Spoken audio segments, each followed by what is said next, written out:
আমৃত্যু ভালোবাসি তোকে। পর্ব ৩৭। লেখিকা সালমা চৌধুরী। আর আমি প্রীতম বলছি। মিমের মুখে অকল্পনীয় কথাটা শুনতেই আবিরের শরীর ঝাঁকুনি দিয়ে উঠেছে। অকস্মাৎ মেরুদণ্ড সোজা হয়ে গেছে। নিঃশ্বাস আটকে আছে গলায়। শ্বাসনালীতে তুফান। মুহূর্তের মধ্যে চোখের শিরা ও কুশিরা রক্তাভ বর্ণ ধারণ করেছে। বক্ষস্পন্দন বেড়ে আকাশ ছোঁয়ার পথে। আবির নিজের সর্বোচ্চ অনুবলে মেঘকে যতই আগলে রাখতে চাইছে, প্রতিনিয়ত ততই বিপাকে পড়ে যাচ্ছে। মেঘের মুখে নিরন্তর হাসি ফোটাতে আবির নিজের সাথে একের পর এক নিগূঢ় বিগ্রহ করেই চলেছে। তারপরও কোনো কিনারা পাচ্ছে না। কণ্ঠস্বরে তেজ ঢেলে আবির শক্ত কণ্ঠে জিজ্ঞেস করল, মেঘ কোথায়? আমরা সবাই আপুর রুমে বসে আছে আর আপুকে সাজুগুজু করতে বলছে, কিন্তু আপু চুপচাপ বসে আছে। আবিরের চোখ বন্ধ। জোরে শ্বাস টেনে পরপর সর্বশক্তি দিয়ে নিঃশ্বাস ছেড়ে নিজেকে নিরুদ্ধ করার চেষ্টা করল। অতঃপর নিরেট কণ্ঠে বলল, ওকে বলিস সাজুগুজু করতে হবে না। আর দেখিস ওই দিনের মতো কান্নাকাটি যেন না করে। আমি দেখছি। মিম আতঙ্কিত কণ্ঠে বলল, আপনি এখন বাসায় আসলে সমস্যা হবে। আবির অদম্য কণ্ঠে বলল, বাসায় আসবো না। শোন, তোর দায়িত্ব হলো যত দ্রুত সম্ভব তুই ছেলের বাবার নামটা জেনে আমায় কোনোভাবে টেক্সট করে জানাবি। মিম শীতল কণ্ঠে বলল, আচ্ছা। আবির কল কেটে দিয়েছে। মিমির সাথে আবির শান্ত স্বরে কথা বলেছে ঠিকই, কিন্তু আবিরের ভেতরটা রাগ আর দুশ্চিন্তায় ফেটে যাচ্ছে। মেঘ বাসায় অল্প সাজুগুজু করলেই আবিরের কলিজায় আঘাত লাগে। নিজের দৃষ্টি সামলে একের পর এক দোয়া পড়তে থাকে যাতে মেঘের উপর শয়তানের কুনজর না পড়ে। সেখানে কোথাকার কোন পরিবার মেঘকে দেখতে আসবে, এটা আবির বেঁচে থাকতে কোনোভাবেই সহ্য করতে পারবে না। তানভীরকে কল দিতে দিতে আবির দ্রুত অফিস থেকে বেরিয়ে গেছে। রাকিব, রাসেল কারোর সাথেই দেখা হয়নি। এদিকে মেঘ বিছানায় হেলান দিয়ে বসে। আশেপাশে আম্মু, বড় আম্মু, কাকিয়া সবাই মিলে মেঘকে বোঝাচ্ছে, রেডি হতে বলছে। মেঘের সেসবে মনোযোগ নেই। আজ মেঘের চোখে এক ফোঁটা পানিও নেই। সেদিন প্রথমবারের মতো কেউ বা কারা দেখতে আসবে কথাটা শুনে মেঘ নিজেকে শান্ত রাখতে পারেনি। তার উপর আবিরের উদাসীনতা মেঘকে আরও বেশি কাঁদিয়েছিল। কিন্তু রাতের বেলা আবিরের কথা শুনে মেঘ সবটাই বুঝেছিল আর নিজেই নিজেকে বকেও ছিল। তাই আজ মেঘের মনে আতঙ্কের রেশ মাত্র নেই। দিব্যি বিছানায় হেলান দিয়ে বসে বসে আঙ্গুর খাচ্ছে। হালিমা খান চাপা স্বরে বললেন, এই মেঘ, আর কতক্ষণ এভাবে বসে থাকবি? উঠে রেডি হ। ওনারা কখন জানি চলে আসেন, তখন তোর আব্বু রাগারাগি করবে। মেঘ স্তম্ভিত দৃষ্টিতে তাকিয়ে ঠান্ডা কণ্ঠে বলল, আম্মু, আমি শান্তি করে খাচ্ছি, এটা কি তোমার সহ্য হচ্ছে না? সহ্য হবে না কেন? তুই রেডি হসনি শুনে তোর আব্বু যে চিল্লাচিল্লি করবে, তখন আমি কি করব? ওনারা চলে গেলে নয় আবার খাইস। আকলিমা খান শান্ত স্বরে বললেন, তোমার আব্বু আর বড় আব্বুকে তো চিনোই। সময়ের কাজ সময় না হলে মেজাজ গরম হয়ে যায়। এমন সময় মিম রুমে আসছে। নিজে আব্বু চাচুর কথোপকথনে ছেলে আর তার বাবার নাম শুনে আম্মুর নাম্বার থেকে আবিরকে মেসেজ দিয়ে জানিয়েছে, অতঃপর উপরে আসছে। আলী আহমদ খান বাসায় নেই। ইকবাল খানকে আকলিমা খান জানানোর পরপরই তিনি বাসায় চলে আসছে। মোজাম্মেল খানকে বারবার বোঝানোর চেষ্টা করছেন, অথচ মোজাম্মেল খান কিছু বুঝতেই চাচ্ছেন না। আবিরকে কল দিয়ে বললে আবির উল্টাপাল্টা কিছু করে ফেলবে, এই ভয়ে ইকবাল খান নিজেই বোঝানোর চেষ্টা করছেন। মিম মেঘের রুমে ঢুকতেই মেঘ খাওয়া বন্ধ করে চোখ তুলে তাকালো। সহসা মিম চোখের ইশারায় আবিরকে জানানোর কথাটা বুঝিয়ে দিয়েছে। মেঘ দীর্ঘ নিঃশ্বাস ছেড়ে আম্মুদের দিকে এক পলক তাকিয়ে শীতল কণ্ঠে বলল, তোমরা থামো, আগে ওনারা আসুক, তারপর আমি সাজব। মালিয়া খান শান্ত স্বরে মেঘকে বোঝানোর চেষ্টা করলেন, কিন্তু মেঘের এক কথা, দেখতে আসলে তবেই সে সাজবে। এমনকি তাদের দেখানোর জন্য মেঘ সবকিছু রেডিও করে রেখেছে। ঘন্টা পেরিয়ে যাচ্ছে, কিন্তু বাসায় মেহমান আসছে না। মালিয়া খান আর আকলিমা খান মেঘের রুমে বসে আছেন, তবে সেদিকে মিম মেঘের কোনো মনোযোগ নেই। মিম মেঘের উপর হেলান দিয়ে শুয়ে তার স্কুলের গল্প করছে, আর মেঘ মিমের মাথায় হাত বুলিয়ে দিচ্ছে আর গল্প শুনছে। মোজাম্মেল খান আর ইকবাল খান অনেকক্ষণ অপেক্ষা করলেন, কিন্তু কেউই আসছে না। প্রথমে ভেবেছিলেন হয়তো জ্যামে আটকে আছে, এজন্য কল দেননি। কিন্তু অপেক্ষা করতে করতে এক প্রকার বিরক্ত হয়ে কল দিলেন সেই লোকের নাম্বারে। প্রথমবারেই কল রিসিভ হলো। মোজাম্মেল খান তপ্ত স্বরে জিজ্ঞেস করলেন, আপনারা কোথায় আছেন? লোকটা কাঁপা কাঁপা গলায় বলল, আমি অফিসে আছি। মোজাম্মেল খান বিরক্ত ভরা কণ্ঠে জিজ্ঞেস করলেন, আমাদের বাসায় আসার কথা কি ভুলে গেছেন? লোকটা ঢোক গিলে কিছুক্ষণ থেমে অতঃপর বললেন, না ভাই, ভুলি নাই, কিন্তু একটা সমস্যা হয়ে গেছে। কি সমস্যা? লোকটা আরও কিছুক্ষণ চুপ করে রইল। মোজাম্মেল খান এবার হালকা রাগী স্বরে বললেন, কি হলো? আসলে ভাই কি বলবো, আমার ছেলে অন্য এক মেয়েকে পছন্দ করে, তাকে ছাড়া অন্য কাউকে বিয়ে করবে না বলছে, তাই শুধু শুধু। মোজাম্মেল খান রাগে কটমট করে বললেন, আপনার ছেলে অন্য কাউকে পছন্দ করে কিনা সে কথা কি আগে জানা উচিত ছিল না? আর সেদিন আপনার ছেলে তো সামনেই ছিল, আপনার আগ্রহ না দেখালে আমি তো আপনাদের কখনোই জোর করতাম না। লোকটা ভাঙা ভাঙা কণ্ঠে বললেন, আমাদের মাফ করে দিবেন ভাই, আর পারলে দোয়া করবেন। মোজাম্মেল খান রাগে কল কেটে দিয়েছেন। নিজে দায়িত্ব নিয়ে বাসায় এত এত আয়োজন করিয়েছেন, সেখানে তারা আসবে না এটা তিনি মানতেই পারছেন না। আগেরবার তানভীরের কিছু একটা করেছিল ভেবে এবার আবির তানভীরকে কিছু জানানি নেই, অথচ এবারেও একই সমস্যা। মোজাম্মেল খান মনে মনে ভাবছেন, ছেলের যদি অন্য কোথাও পছন্দই থাকতো তাহলে সেদিন আমার মেয়ের ব্যাপারে এত আগ্রহ দেখিয়েছিল কেন? আমার মেয়েকে দেখার জন্য এত উতলা হয়েছিল কেন? ইকবাল খান মিটি মিটি হেসে বললেন, থাক ভাইয়া, মন খারাপ করো না। মোজাম্মেল খান ভেতরে ভেতরে রাগে ফুঁসছেন, চোখ বন্ধ করে সোফায় হেলান দিয়ে বসে আছেন। ইকবাল খান উপরে গিয়ে মেঘের রুমের দরজার সামনে দাঁড়িয়ে বললেন, তোমরা যে যা রুমে যাও, ওনারা আসবেন না। মাহালিয়া খান উদ্বিগ্ন কণ্ঠে শুধালেন, আসবেন না কেন? ছেলের অন্য কাউকে পছন্দ। মেঘ ফিক করে হেসে ফেলল। মেঘের দেখা দেখি মিমও হাসছে। মালিয়া খান রাগী স্বরে বললেন, এই মেঘ, হাসছিস কেন? আবারও বললেন, তোর আব্বু কোথায় কি ছেলে দেখে বলতো? আগেরবার কী সব অজুহাত দেখালো, এবার বলে ছেলে অন্য মেয়েকে পছন্দ করে। সকালেও তো শুনলাম ছেলে তোকে দেখার জন্য খুব আগ্রহী, এখন এসবের মানে কি? মেঘ বড় আম্মুর দিকে তাকিয়ে মৃদু হেসে মনে মনে আওড়ালো, শাশুড়ি আম্মু, ওই ছেলের আমাকে দেখার আগ্রহ থাকলে কি হবে? তোমার ছেলের তো বিন্দুমাত্র আগ্রহ নেই। তোমার ছেলে সবার সামনে যত স্বাভাবিক থাকুক না কেন, আড়ালে ঠিকই আমাকে নিয়ে ভাবে। আর আমি শিওর ওই ছেলের গার্লফ্রেন্ড আজই আবিষ্কৃত হয়েছে, আর সেটা তোমার ছেলেই করিয়েছে। মালিয়া খান শীতল কণ্ঠে বললেন, কিরে, কি ভাবছিস? ওনারা আসেনি বলে মন খারাপ করছিস? মেঘ সশব্দে হেসে বলল, না গো, আমি ভাবছি তোমরা কত কষ্ট করে সারাদিন রান্না করলে, এই খাবারগুলো কিভাবে খেয়ে শেষ করব। মালিয়া খান আর আকলিমা খান ভ্রু কুঁচকে তাকিয়ে আছেন। ইকবাল খান নিঃশব্দে হেসে রুম থেকে বেরিয়ে গেছেন। মেঘ মিমকে উদ্দেশ্য করে বলল, আমার ফোনটা দে তো, ভাই আর আবির ভাইকে কল দিয়ে আসতে বলি, একসাথে খাবো। মিম ড্রেসিং টেবিলের সামনে থেকে ফোনটা এনে মেঘকে দিল। মেঘ তানভীর আর আবির দুজনকেই কল দিয়েছে, তবে ছেলের ব্যাপারে কিছু বলেনি, শুধু খাবার খেতে দাওয়াত দিয়েছে।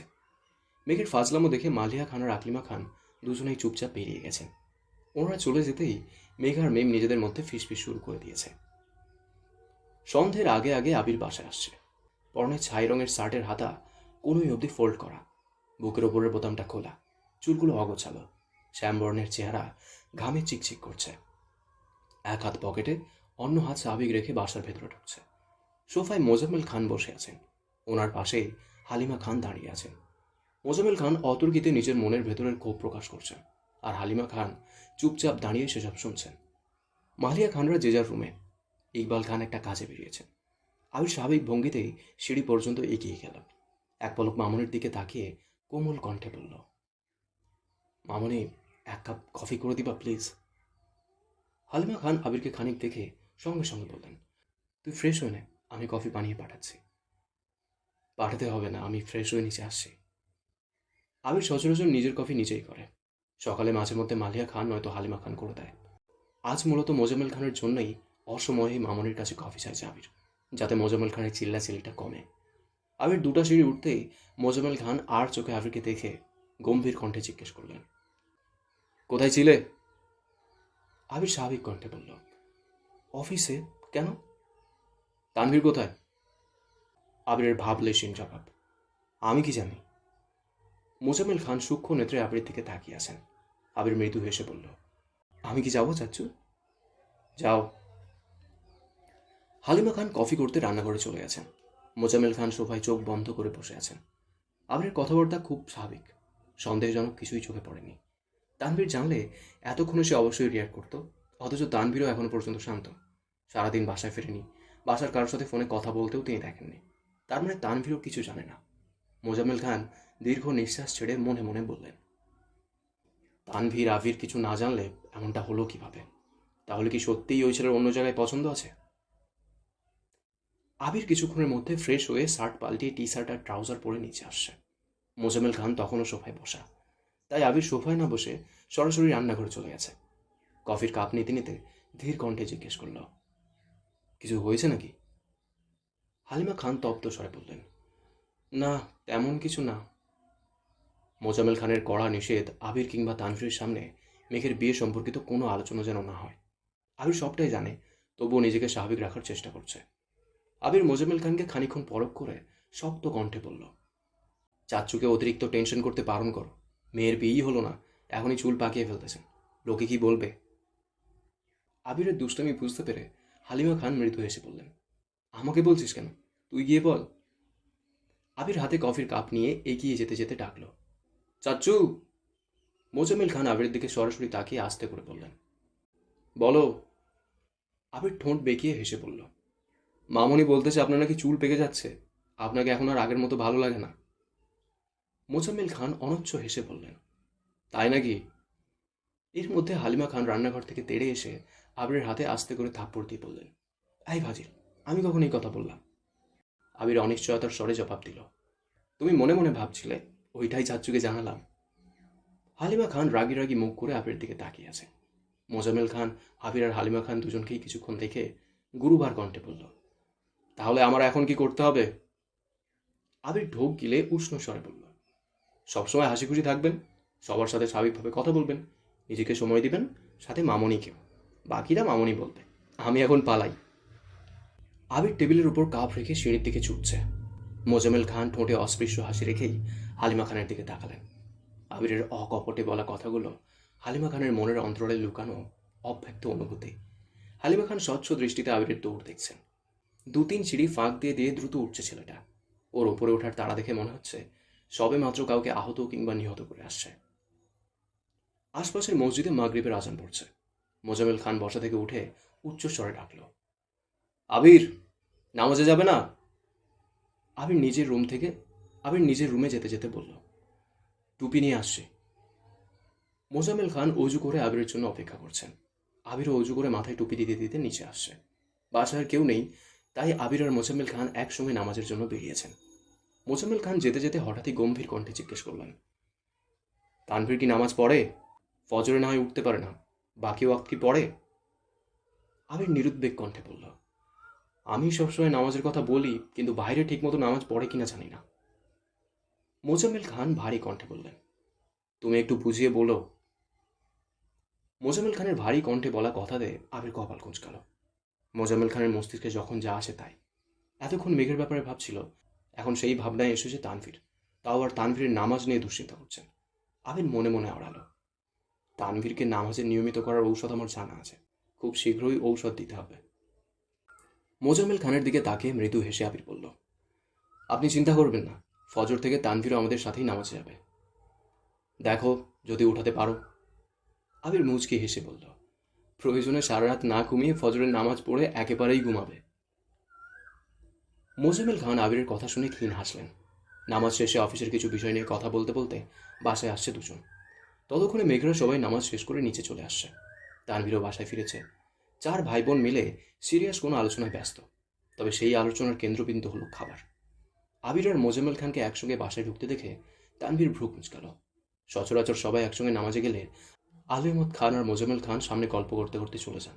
পেছনে আবির, তানভীর আর ইকবাল খান টুকিটাকি কথা বলে। তানভীর না থাকলে আবির আর ইকবাল খান একসঙ্গে যান। তবে এই প্রথমবার বাসায় কেউ না থাকাতে আবির আর তানভীরের আব্বু একসঙ্গে বাসায় আসছে। তবুও এমন একটা দিনে আবিররা আসতেই মেঘ ঘাড় ঘুরিয়ে আবিরকে দেখে নিল। আবিরের মাথায় টুপি, সাবলীল ভঙ্গিতে আব্বুর সাথে কথা বলছে, তা দেখে মেঘের হৃদয়ের ধুকপুকানি তীব্র হতে শুরু করেছে। মালিয়া খান খেতে রাখছেন, তাই আলী আহমদ খান আর ইকবাল খান ব্যতীত বাকি সবাই গিয়ে খেতে বসেছে। রাকিবের নাম্বার থেকে তানভীরের ফোনে বারবার কল আসতেছে। তানভীর রিসিভ করে স্বাভাবিক কণ্ঠে বলল, হ্যাঁ রাকিব ভাইয়া বলো। আবির কোথায় রে? আছে পাশেই, খেতে বসছে। আবির বিকালে কাউকে না বলে হুট করে অফিস থেকে চলে গেছে, তারপর থেকে কল ধরছে না। কি হয়েছে, সব কিছু ঠিক আছে? হ্যাঁ একদম, ভাইয়ার ফোন রুমে, মাত্র নামাজ থেকে এসে খেতে বসেছে। তাহলে অফিস থেকে হুট করে চলে গেছিল কেন? খাওয়া দাওয়া শেষ করি, তারপর তোমার সাথে দেখা করে বলবো। আচ্ছা, ঠিক আছে। সবাই সবার মতো খাচ্ছে, কারো মুখে প্রয়োজনের বাইরে কোনো কথা নেই। তানভীর একটু পর পর আবিরকে ইশারায় এটা সেটা বোঝাচ্ছে, আবার প্রশ্নও করছে। তবে মোজাম্মেল খান তাকালেই চুপ হয়ে যায়। খাওয়া দাওয়া শেষ করে আবির আর তানভীর বেরিয়েছে। যদিও আবির যেতে চাচ্ছিল না, কিন্তু তানভীর এক প্রকার জোর করেই নিয়ে গেছে। রাকিব আর রাসেল অফিস থেকে বেরিয়ে প্রতি সপ্তাহের সেই সুপরিচিত আড্ডাখানায় আবিরদের জন্য অপেক্ষা করছে।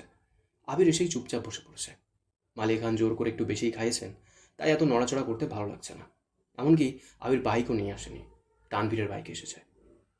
আবির রাকিবকে দেখেই উদ্বিগ্ন কণ্ঠে জিজ্ঞেস করল, কি রে, কি হয়েছে তোর? অফিস থেকে কোথায় চলে গেছিলি? আবির ঠান্ডা কণ্ঠে বলল, আজ ওকে আবার দেখতে আসার কথা ছিল। রাকিব চেঁচিয়ে উঠল, কি? তারপর? এর মধ্যে তানভীর বাইক পার্ক করে চলে আসছে। এসেই রাকিবের সামনে রাখা একটা চেয়ারের উপর নিজের ডান পা তুলে ডান হাতের 3 আঙুল ভাঁজ করে বাকি 2 আঙুল রাকিবের কপালের কিছুটা উপরে মাথায় ধরে রাগান্বিত কণ্ঠে চিৎকার করল, হারামির বাচ্চা, বিয়ে করার খুব শখ তোর, তাও আবার আমার স্প্যারোকে। বিয়ে তো ভোদূর, তুই আমার মেয়েকে কল্পনাতেও দেখতে পারবি না। তানভীরের গতিবিধি দেখে রাকিব থ হয়ে গেছে। চা বিক্রেতা মামাও আঁতকে উঠেছেন। আশেপাশের কয়েকজন বিস্ময় সমেত তাকিয়ে আছে। আবির চেয়ারে হেলান দিয়ে বসে মিটিমিটি হাসছে। রাকিব ঢোক গেলে কিছু বলতে যাবে, তার আগেই তানভীর 5 খাই কণ্ঠে আবারও বলে উঠল, don't say anything, I don't want to here anything from your mouth. যদি তোর মুখ থেকে একটা শব্দ বের হয়, তবে তোর বাপ এখানে এসে শুধু তোর লাশটাই পাবে। রাকিব নিষ্পলক দৃষ্টিতে তানভীরের ক্রোধিত চেহারা পানে চেয়ে আছে।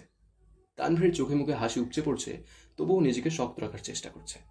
রাসেল অবাক চোখে সেসব দেখছে। অকস্মাৎ রাকিব হাসতে শুরু করল। তানভীর তখনও রাগী লুক করে চেয়ে আছে। আবির গুরুভার কণ্ঠে বলল, তোর নাটক দেখানোর জন্যই জোর করে আমায় নিয়ে আসছিস, তাই না? রাকিব হাসতে হাসতে বলল, চিন্তা করিস না, সেরা অভিনেতার পুরস্কার এবার তুই পাবি। ওদের হাসি দেখে তানভীর নিজের হাসি আটকে রাখতে পারল না।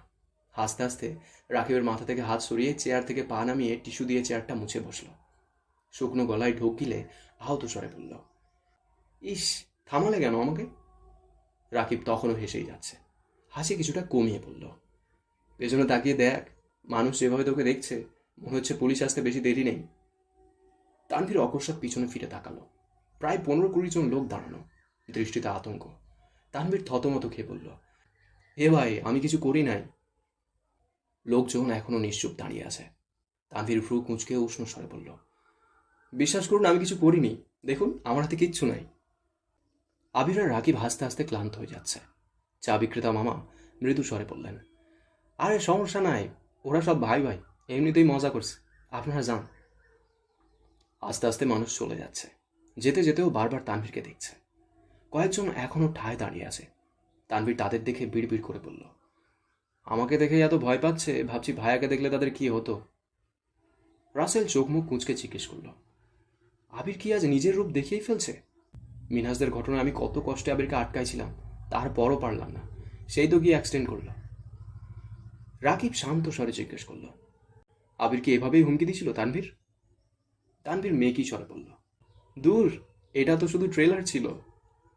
রাকিব আর রাসেল বিস্ময়কর দৃষ্টিতে আবিরের দিকে তাকিয়ে আছে। আবির স্বাভাবিক কণ্ঠে বলল, আমাকে এভাবে দেখার কি আছে?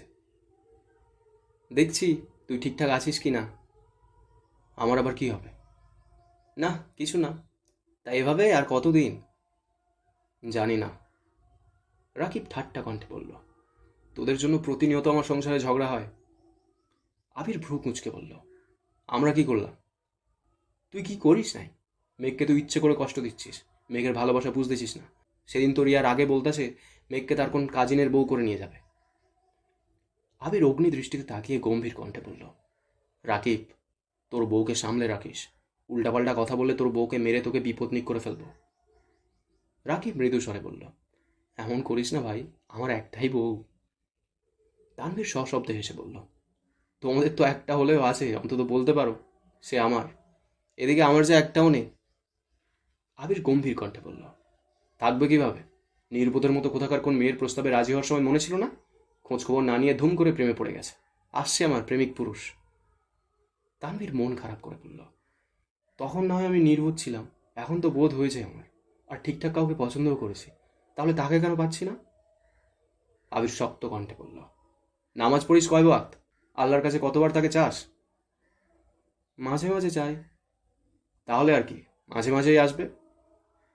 তানভীর কপাল গুটিয়ে ফোঁস করে শ্বাস ছাড়ল। আবির ভারী কণ্ঠে বলল, দেখ তানভীর, তুই ফজর থেকে আমার সাথে নামাজে যাবি। কাল থেকে যদি এক ওয়াক্ত নামাজ মিস করিস, তাহলে তোর না হওয়া প্রেমিকের কাছে তোর নামে অপপ্রচার করব। তানভীর নিরেট কণ্ঠে বলল, কি? আবির খানিক হেসে বলল, তাছাড়া আমি আমার শ্বশুর আব্বাকে কথা দিয়েছি, সেই কথা তো আমার রাখতেই হবে। প্রয়োজনে তোকে কানে ধরে নিয়ে যেতেও আমার কোনো সমস্যা নেই। তানভীর ঠাট্টার স্বরে বলল, বাহ, শ্বশুরকে পটানোর ধান্দা নাকি? আবির নিঃশব্দে হাসল। রাকিব তানভীরের দিকে তাকিয়ে বলল, ওইখানের ঝামেলা সমাধান হয়েছে নাকি বেঁধে রেখে আসছিস? ভাইয়া গেলে বাঁধার প্রয়োজন পড়ে না, সব কিছু একদম সমাধান করেই আসছি। রাসেল বলল, ঝামেলা কি বেশি হয়েছিল? তোমরা তো ভাইয়াকে চিনোই, বনুর ব্যাপারে সামান্যতম বিষয়ে যে পরিমাণ ক্ষিপ্ত হয়, সেখানে বনুর বিয়ের ওপর বিষয় উঠে গেছে। কি হতে পারে ভাবো? সিচুয়েশন এতই খারাপ হয়ে গেছিল যে হয় এসপার নয় উসপার হয়ে যেত। তখন ছেলের বাবা আসছে, ওই অবস্থায় ছেলেকে বাঁচাতে ডিরেক্ট ভাইয়ার পায়ে ধরতে ফেলতেছিল। তারপর তাড়াতাড়ি সরিয়ে সব কিছু মোটামুটি নর্মাল করেছি। এমন সময় আব্বু কল দিয়েছে, তখন আর কি, ভাইয়া যা যা শিখিয়েছে উনিও তাই তাই বলেছে, এইসবই। রাকিব তপ্ত স্বরে বলল, আমাকে একটা কল দিতে পারতি। আমি নিজেও জানতাম না, ভাই আমায় ঠিকানা দিয়ে শুধু আসতে বলছে। আবির ঠান্ডা কণ্ঠে বলল, সেসব কথা বাদ দে, এখন বল, কাজটা শেষ হয়েছে? রাকিব ধীর কণ্ঠে বলল, আমি যতটা সম্ভব চেষ্টা করেছি, তুই রাতে সময় করে একটু দেখে নিস প্লিজ। আচ্ছা। ওরা চারজন বেশ কিছুক্ষণ আড্ডা দিয়েছে, তবে আজ বেশিরভাগ আলোচনা হয়েছে রাকিবের বিবাহিত জীবন নিয়ে। ঘণ্টাখানেক পর আবিররা বাসার উদ্দেশ্যে চলে গেছে। আলী আহমদ খান নিজের কাজ শেষ করে বাসায় ফিরেই মোজাম্মেল খানকে ডেকেছেন। মোজাম্মেল খান আসতেই জিজ্ঞেস করলেন, ওনারা আসছিলেন? না ভাইজান। আসেনি কেন? সঠিক জানি না, তবে বলছেন ছেলের অন্য মেয়েকে পছন্দ। তাহলে আর কি, আপাতত ছেলে দেখা বন্ধ করে কাজে মনোযোগ দে, সামনে ঈদ আসতে চলল। এবারের ঈদে আমি কিছু করতে পারবো না, যা করার সব আবির আর তানভীর করবে। আলী আহমদ খান চিন্তিত কণ্ঠে শুধালেন, ওরা কি পারবে? পারবে না কেন? বড় হয়েছে, দায়িত্ব নিতে হবে না? আচ্ছা, বলে দেখিস, কিন্তু আপাতত ছেলে দেখা বন্ধ রাখ। মোজাম্মেল খান গম্ভীর কণ্ঠে বললেন, ঠিক আছে, রাখলাম বন্ধ, কিন্তু ভালো ছেলে পেলে অবশ্যই বাসায় নিয়ে আসবো। আগে দেখ ভালো ছেলে পাস কি না। মোজাম্মেল খান রাজবাড়ি কণ্ঠে শুধালেন, তুমি কি আমার সাথে ঠাট্টা করছো ভাইজান? আলী আহমদ খান মেকি স্বরে বললেন,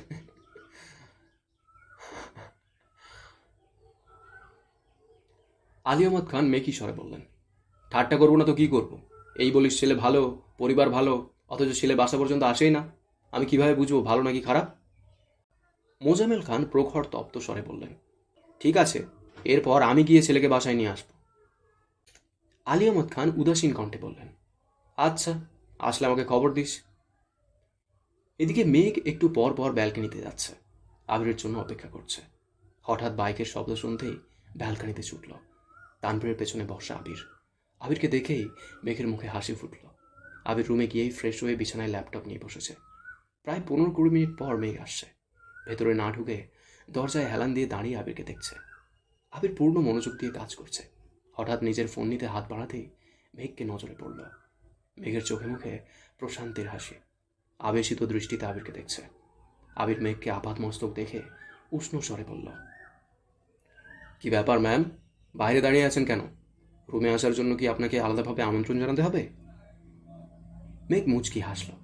উত্তর না দিয়ে উল্টো প্রশ্ন করল, আজকের ছেলেটা কেমন ছিল? আবির নিঃশব্দে হেসে বলল, আপনি কেমন আশা করেছিলেন? রাজপুত্রের মতো। আবিরের আঁখি যুগল খানিক প্রশস্ত হল। সহসা ঠোঁটের কোণে হাসি ফুটে উঠেছে। অতঃপর আবির স্বাভাবিক কণ্ঠে বলল, রুমে আসুন ম্যাম। না, আপনি কাজ করুন। আবির ল্যাপটপের দিকে এক পলক তাকিয়ে চাপা স্বরে বলল, রাত অনেক হয়েছে, ঘুমাতে যান। মেঘ শান্ত স্বরে বলল, ঘুম আসতেছে না। আবির অকস্মাৎ ভ্রু কুঁচকে সন্দেহের দৃষ্টিতে তাকিয়ে প্রশ্ন করল, কেন? আবিরের অভিপ্রায় বুঝতে পেরে ঠোঁটে হাসি রেখে মেঘ অত্যন্ত গুরুতর কণ্ঠে জবাব দিল, হবু জামাইটাকে খুব মিস করছি। আবির সঙ্গে সঙ্গে ল্যাপটপ বিছানায় ফেলে দাঁড়িয়ে হুঙ্কার দিয়ে উঠল, কি? মেঘ সশব্দে হেসে এক দৌড়ে নিজের রুমে চলে গেছে। আবির এগিয়ে এসে রুমের দরজায় কিছুক্ষণ দাঁড়িয়ে রইল। মেঘের করা ছোট ছোট দুষ্টামিগুলো আবিরের বরাবরই খুব প্রিয়। আবির রুমে এসে আবারও কাজে মনোযোগ দিল। ঘণ্টাখানেক পর মেঘের নাম্বার থেকে একটা মেসেজ আসছে, মিস ইউ, অনেকটা নিচে লেখা হবু জামাই। আবির মেসেজটা দেখে আবারও হাসল। ঘড়িতে তখন 12টার উপর বাজে। আবির রিপ্লাই দিল, ঘুম না আসলে ছাদে চলুন, তানাদের সাথে আড্ডা দিয়ে আসি। 2 মিনিট বাদে মেঘ মেসেজ দিল, আমি ছাদেই আছি। আবির এক লাফে বিছানা থেকে নেমে দ্রুত দৌড়ে ছাদে গেল। তানাদের প্রতি মেঘের এক আকাশ সমান ভয়, যার জন্য সন্ধ্যার পরে আবিরের রুমটাও পার হয় না। আবিরের উপর রাগ গোড়া একদিন রাতে ছাদে এসে বৃষ্টিতে ভিজেছিল, আর আজ দ্বিতীয় দিন। আবির ছাদে আসতেই মেঘ দীর্ঘ নিঃশ্বাস ছেড়ে গম্ভীর কণ্ঠে বলল, আমি কি আপনাকে বিরক্ত করেছি? মেঘের মাথা থেকে পড়ে যাওয়া ওড়নাটা আবির দুহাতে আবারও মাথায় তুলে দিল। লোকে বলে রাত বিরাতে ছাদে তানারা ঘোরাফেরা করে, তানাদের নজর যেন মেঘের উপর না পড়ে সেই ভয়ে আবির মেঘের কপাল পর্যন্ত ওড়না টেনে দিয়েছে। চিরচেনা গায়ের গন্ধ নাসারন্ধ্রে প্রবেশ মাত্রই মেঘের অন্তঃস্থলে শিহরণ জাগে। মৃদু আলোতে মেঘের দিকে তাকিয়ে আবির মোলায়েম কণ্ঠে বলল, মাঝে মাঝে বিরক্ত কি জিনিস বুঝতেই পারি না। মেঘ নিজেকে সামলে উত্তেজিত কণ্ঠে জিজ্ঞেস করল, ওই ছেলেটার সাথে দেখা করেছিলেন আপনি? আবির কপট রাগ দেখিয়ে বলল, ওই ছেলের ব্যাপারে কথা বলার জন্য আমার কাছে কোনো সময় নেই, চলে যাচ্ছি আমি। আবির ঘুরতেই মেঘ আবিরের হাত চেপে ধরল। আবির আর চোখে তাকাতেই মেঘ সঙ্গে সঙ্গে হাত ছেড়ে ধীর কণ্ঠে বলল, আপনি বলেছিলেন তানাদের সাথে গল্প করবেন। আবির মনে মনে আওড়ালো, আমার যে আপনার সাথে কথা বলতে ইচ্ছে করছিল, তানারা তো বাহানা মাত্র। মেঘ আর আবির মুখোমুখি দুটো সিঙ্গেল সোফায় বসা, কারো মুখেই কোনো কথা নেই। মেঘ নীরবে বসে নিজের হৃদয়ের প্রবল ধুকপুকানি সহ্য করছে। ক্ষণে ক্ষণে আবিরের দিকে তাকাচ্ছে, তবে আবিরের নিগুড় দৃষ্টি দেখে স্থির থাকতে পারছে না। কথা বলতে গিয়ে বারবার কথা গিলছে। ধীরে ধীরে শরীর ঘামতে শুরু করেছে। শ্বাসরুদ্ধকর পরিস্থিতি সামলে মেঘ আচমকা ডাকল, আবির ভাই। সুপরিচিত কণ্ঠস্বরের চিরচেনা জবাব, হুম। আবিরের মোহমায়ায় জড়ানো মেঘ বিমোহিত নয়নে আবিরকে দেখে ঢোক গিলে উষ্ণ স্বরে জানতে চাইল, আব্বু এমন করছেন কেন? মেঘের আকুল কণ্ঠে বলা কথাটায় আবির নড়ে চড়ে বসল। ধীর কণ্ঠে বলল, জানি না। আপনি এভাবে আর কতদিন আমাকে বাঁচাবেন? জানি না। মেঘ একটু রাগী স্বরে বলল, আপনি কি কিছুই জানেন না? আবির মেঘের দিকে তাকিয়ে মলিন হেসে বলল, তোর কাছে একটা জিনিস চাইব, দিবি? অমনি মেঘের হৃদস্পন্দন বাড়তে শুরু করেছে।